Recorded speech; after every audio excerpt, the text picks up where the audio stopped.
Bonjour à toutes et à tous, j'avais traité il y a quelque temps l'utilisation des huiles essentielles par voie cutanée et par voie respiratoire. J'aborde aujourd'hui la voie orale. Gardons à l'esprit que c'est une voie plus contraignante que les autres car les seuils de toxicité sont beaucoup plus bas. D'ailleurs, dans les pays anglo-saxons, c'est une voie qu'on utilise très peu, contrairement en France où c'est beaucoup plus répandu. Peut-être parce qu'on a l'habitude de prendre nos médicaments par voie orale. Parler toxicité, c'est parler DL50. Qu'est-ce que la DL50 ? C'est une horreur absolue et je ne m'étendrai pas sur les fondements de la méthode. En gros, elle consiste à prendre un groupe de rats ou de souris et de trouver la quantité qui va tuer 50% du groupe. Elle s'exprime en grammes par kilo de poids. Une huile dont la DL50 est inférieure à 1 g par kilo de poids est considérée comme très toxique et n'est ni utilisée en aromathérapie ni en parfumerie. On la classe dans le groupe A. Dans le groupe B, on va trouver des huiles dont la DL50 est compris entre 1 et 2 g par kilo de poids. Donc là, ce sont des huiles, oui, on peut les utiliser par voie orale, mais on va faire attention. Par exemple, le tea tree a une DL50 de 1,90 g par kilo de poids. C'est pourtant une huile qu'on a l'habitude d'utiliser, mais on voit que par voie orale, il faut faire attention. En comparaison, la DL50 du tea tree par voie cutanée est de 5 g par kilo de poids, ce qui fait que c'est une huile qui est très sûre en usage cutané. Vous l'aurez compris, dans le groupe C, on va trouver des huiles encore moins toxiques, avec une DL50 compris entre 2 et 5 g par kilo de poids. Et le groupe D contiendra toutes les huiles dont la DL50 est supérieure à 5 g par kilo de poids. Les huiles de catégorie du groupe C et du groupe D n'ont pas de toxicité particulière. La voie orale est une voie plus lente que les autres, puisque les huiles essentielles doivent d'abord passer par le système digestif, puis le foie qui peut modifier certaines molécules des huiles essentielles avant de se retrouver dans la circulation générale. Ce passage par le circuit digestif n'est pas sans risque et toutes personnes qui ont des troubles gastriques devront demander un avis médical avant d'utiliser la voie orale. On prendra bien évidemment soin de ne pas prendre les huiles essentielles en même temps qu'un traitement médicamenteux par risque d'interaction, car on n'oublie pas que les huiles essentielles peuvent se montrer neurotoxiques, hépatotoxiques ou néphrotoxiques.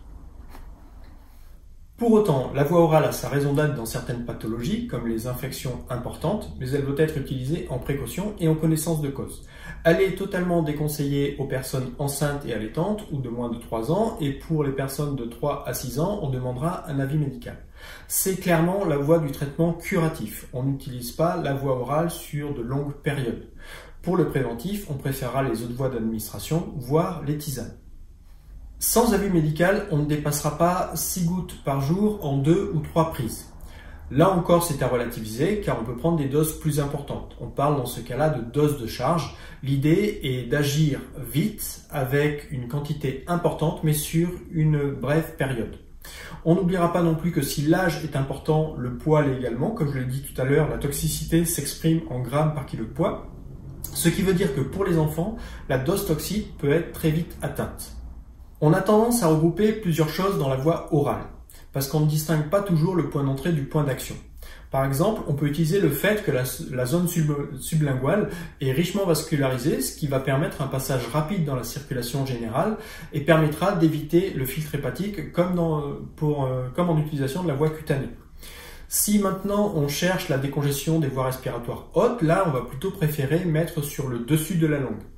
Si maintenant on utilise un support comme un comprimé neutre, une gélule ou de l'huile, on va pouvoir agir aussi bien sur l'œsophage, sur l'estomac, sur l'intestin, etc. Attention, les comprimés neutres peuvent parfois contenir du lactose ou du gluten, donc méfiance en cas d'allergie ou de choix alimentaire.